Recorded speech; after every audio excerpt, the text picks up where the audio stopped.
Area भी है नितिन जी, आप लगातार वोकल रहे हैं, आपके जो प्राइसेस है, जब मुझे याद है अगस्त में आपने सीधा 2 लाख का टारगेट दे दिया था।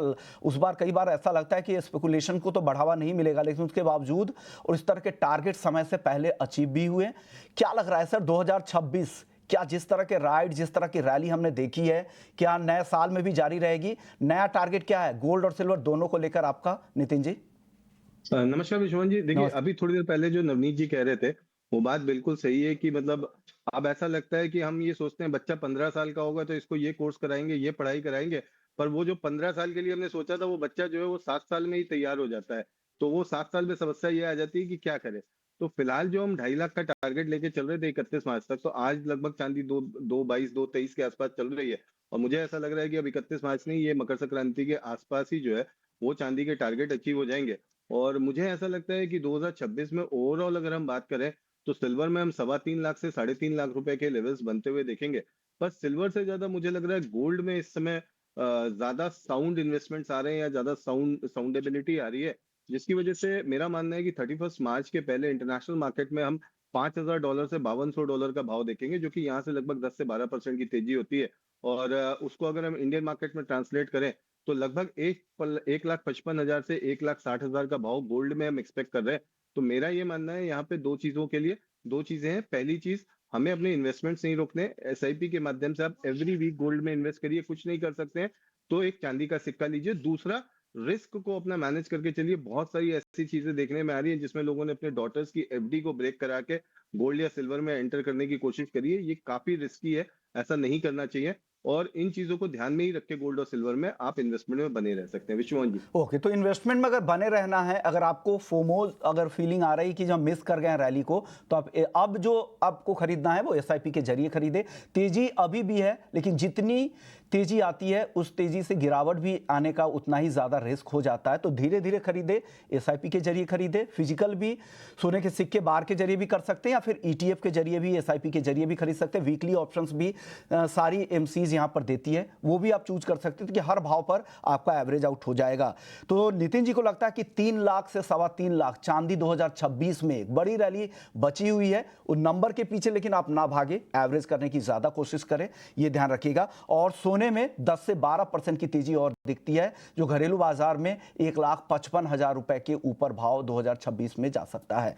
चलिए एक बार राजेश जी के पास फिर भी चलते हैं। राजेश जी, क्या चल रहा है ज्वेलरी मार्केट में? क्या लाइट वेट ज्वेलरी चल रही है, या अक्रॉस द प्रोडक्ट सब प्रोडक्ट की डिमांड है? जैसा कह रहे थे शुभांकर सर कि उन्होंने कहा कि गोल्ड में वॉल्यूम में उस तरह की ग्रोथ नहीं दिख रही, लेकिन बाकी चीज, बाकी प्रोडक्ट में अच्छे वॉल्यूम ग्रोथ भी दिख रहे हैं, चाहे वो चांदी हो, डायमंड हो। क्या लग रहा है, क्या ज्यादा बिक रहा है? कौन से प्रोडक्ट की डिमांड ज्यादा है ज्वेलरी स्टोर्स पर? बिल्कुल, रेट बढ़ जाने के कारण थोड़ा लाइट वेट ज्वेलरी के ऊपर थोड़ा-सा ज़्यादा प्रेशर आ रहा है, और जिस तरीके से रेट अभी भी निरंतर बढ़ रहा है, तो स्पेशली ब्राइडल ज्वेलरी जो है, जो नॉर्मली 22 कैरेट में पसंद की जाती थी, अभी वो 18 कैरेट में भी लोग लेना शुरू कर रहे हैं, क्योंकि ब्राइडल ज्वेलरी लोगों को बहुत कम यूज़ आती है। इस वजह से उनका बजट काफ़ी फ्रेंडली हो जाता है। इस वजह से 18 कैरेट काफ़ी ज़्यादा लोग इंटरेस्ट ले रहे हैं, क्योंकि पहले 18 कैरेट मतलब केवल डायमंड्स के लिए यूज़ की जाती थी। लेकिन नॉर्मल ज्वेलरी जो एंटीक ज्वेलरी है, या बाकी और भी हमारी कलकत्ता ज्वेलरी है, इस टाइप की ज्वेलरी को भी धीरे-धीरे करके 18 कैरेट की तरफ चेंज करते हुए हमने देखा है। और साथ ही साथ जिस तरीके से रेट बढ़े हैं, उस वजह से लोग थोड़ा-सा इन्वेस्टमेंट वाले जो लोग हैं, उन्हें तो वेट का कोई प्रॉब्लम नहीं होता है। और लेकिन ऐसे लोग जिनका इन्वेस्टमेंट नहीं, जिनके यहाँ शादियाँ है, या उनको लगता है मुझे ज्वेलरी खरीदना ही है इस ऑकेज़न के लिए, उनके लिए ये एक 9 कैरेट जो गवर्नमेंट ने इंट्रोड्यूस किया है, शायद वो भविष्य का एक नया विकल्प हमारे ग्राहकों के लिए हो सकता है, जिससे कि उनका बहुत ही बढ़िया एक जो पैकेज होता है शादी का, कि उनका अगर 5 लाख का बजट या 10 लाख का बजट है, वो फ्रेंडली कैसा कर सके, तो उसके लिए ये एक ऑलरेडी अवेलेबल है। और प्रोडक्ट लाइन में मैं देखता हूँ, तो नॉर्मली रिटेल में सबसे ज़्यादा चेन, अंगूठी और मंगलसूत्र हमारे सबसे ज़्यादा बिकने वाले आइटम होते हैं, और ये निरंतर बिकते हैं। इस वजह से नॉर्मल से जो लोग खरीदारी करने आ रहे हैं, वो इन्वेस्टमेंट के तहत भी इसे एक देखा जा रहा है। तो इस वजह से कहीं पर भी सेल में बहुत ज़्यादा इम्पैक्ट नहीं है। मैं मानता हूँ कि वॉल्यूम वाइज़ 10% थोड़ा-सा नीचे है, लेकिन वैल्यू वाइज़ देखते हैं तो वो 30% तक के ज़्यादा है, तो कहीं न कहीं ये कॉम्पेंसेट कर रहा है टर्नओवर पे। और मुझे लगता है कि 2026 भी इसी तरीके की रैली अपेक्षित है। इस वजह से लोगों का जो विश्वास है, वो अभी भी गोल्ड मार्केट पे ज़बरदस्त तरीके से है। सर एक छोटा जवाब आपसे ये मैं चाहूंगा, जिस तरह के दामों में उतार चढ़ाव दिख रहे हैं सोने चांदी के या बाकी मेटल्स, प्रेशियस मेटल्स के, क्या लग रहा है इन्वेंट्री की स्ट्रेटजी में आप लोगों ने कुछ बदलाव किया है क्या? ये सवाल मुझे है?